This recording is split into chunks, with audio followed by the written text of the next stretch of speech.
Hello বন্ধুরা, দুর্গাপুজোর আগেই সুখবর চলে এসেছে। আইবিপিএস এর পক্ষ থেকে বিপুল সংখ্যক প্রার্থী নিয়োগের বিজ্ঞপ্তি প্রকাশ করা হলো। এই নিয়োগ সম্পর্কিত যাবতীয় তথ্য থাকছে ভিডিওটিতে, তাই স্কিপ না করে সম্পূর্ণ ভিডিওটি দেখো।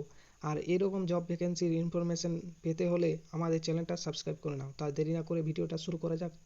তো এখানে তোমরা দেখতে পাচ্ছ পদের নাম হচ্ছে ক্লার্ক। আর যে সমস্ত ব্যাংকে নিয়োগ করা হবে তোমাদের, সেগুলো হচ্ছে bank of Baroda, bank of India, bank of Maharashtra, Canada bank, central bank of India, Indian bank, Indian overseas bank, Punjab national bank, UCO bank, union bank of India, Punjab and Sindh bank. মোট শূন্যপদের সংখ্যা এখানে 10,277টি রয়েছে।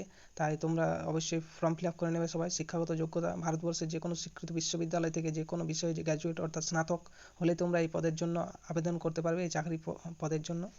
আর বয়সসীমা এখানে তোমাদের জন্য ন্যূনতম রয়েছে 20 বছর থেকে সর্বোচ্চ 28 বছর পর্যন্ত। আর এসসি এসটি ওবিসি যারা আছো তাদের।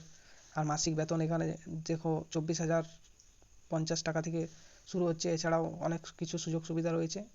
আর এবার নিয়োগ পদ্ধতিটা আমরা দেখে নেব। নিয়োগ পদ্ধতি হচ্ছে 2টি লিখিত পরীক্ষার মাধ্যমে হবে। তারপর তোমাদের 2টি ধাপে উত্তীর্ণ হলে তখন ভাষার স্থানীয় ভাষা যে রয়েছে সেই দক্ষতার পরীক্ষা এবং ডকুমেন্ট ভেরিফিকেশন করে নির্দিষ্ট ব্যাংকে নিয়োগ করা হবে যোগ্য প্রার্থীদের, মানে আর কি যারা তোমরা পাস করবে পরীক্ষাগুলো তাদের। পরীক্ষার সিলেবাস দেখে নাও। প্রিলিমিনারি পরীক্ষায় তোমাদের থাকছে ইংরেজি ভাষা, গণিত ও রিজনিং। আর মেন্স পরীক্ষায় থাকছে সাধারণ ফাইন্যান্সিয়াল জ্ঞান, সাধারণ ইংরেজি, রিজনিং ও গণিত। এবার আবেদন পদ্ধতিটা তোমরা দেখে নাও।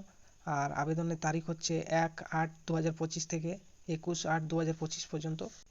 আবেদনের জন্য তোমাদেরকে www.ibps.in এই অফিসিয়াল ওয়েবসাইটে যেতে হবে এবং সেখানে রেজিস্ট্রেশন করতে হবে। তারপরে তোমরা আবেদনপত্র সম্পূর্ণ করে ফিজটা জমা দিতে হবে। ভিডিওটা ভালো লাগলে লাইক করো এবং শেয়ার করো।